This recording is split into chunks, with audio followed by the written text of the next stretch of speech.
आपण सरसंघचालक मोहन भागवत साहेब काल म्हणाले की एक विहीर एक मंदिर अशी संकल्पना त्यांनी मांडलेली आहे. तर आपल्याला वाटतं की जाती अंतासाठी एवढं पुरेसं आहे. एक दुसरं म्हणजे सामाजिक समरसता हा संघाचा अतिशय आवडता शब्द आहे आणि मला असं वाटतं की सरसंघचालकांनी जे म्हटलं आहे तो त्याचाच एक भाग असावा. परंतु जी सामाजिक समरसतेची सुरुवात आहे ती पुढच्या काळामध्ये आज नाही पण एक 5-10-15 वर्षामध्ये 20 वर्षामध्ये संघामध्ये देखील आपल्याला दलित पदाधिकारी दिसू शकतील अशी अपेक्षा करायला काही हरकत आहे का?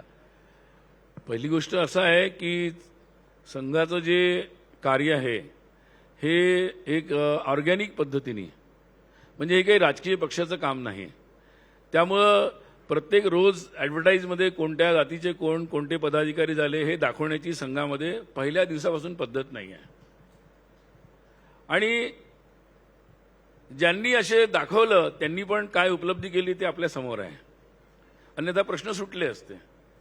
आणि त्यामुळे ते उत्तर आहे की नाही याचं मला वाटतं उत्तर आपल्या समोर आहे, त्यावर मी बोलण्याचं काही गरज नाही. त्यामुळे हा जो मुळातला उपाय आहे त्या उपायावर संघ काम करतोय. त्यामुळे संघामध्ये जातीच्या नावावर कुठली सूची बनवल्या जात नाही, त्या आधारावर कुठलाही निर्णय होत नाही. पण संघ जेव्हा समस्त हिंदू समाज म्हणतो तेव्हा या देशातले 140-44 जेवढे करोड लोक आहेत त्यांच्यापर्यंत पोहोचून त्या सगळ्यांना संघटित करण्याचा संघाचा प्रयत्न आहे. मला असं वाटतं की त्यामध्ये सगळेच आहेत. आणि त्यामुळं संघाच्या वेगवेगळ्या स्तरावर जेव्हा संघ इतका वाढतोय, इतके नेटवर्क होत आहे आणि तुम्ही आज मला इथे बोलावलं आहे, तर याच्यामधून एक गोष्ट स्पष्ट आहे की जर तो एका काही मर्यादेपर्यंत जर त्यांनी आपल्याला बांधून ठेवलं असतं संघाने, तर संघाचा एवढा व्यापक विस्तार हा झालाच नसता. तर मला असं वाटतं की संघाला काही प्रूव्ह करण्याची गरज नाही राजकीय पक्षांसारखं की आम्ही किती काय करतोय.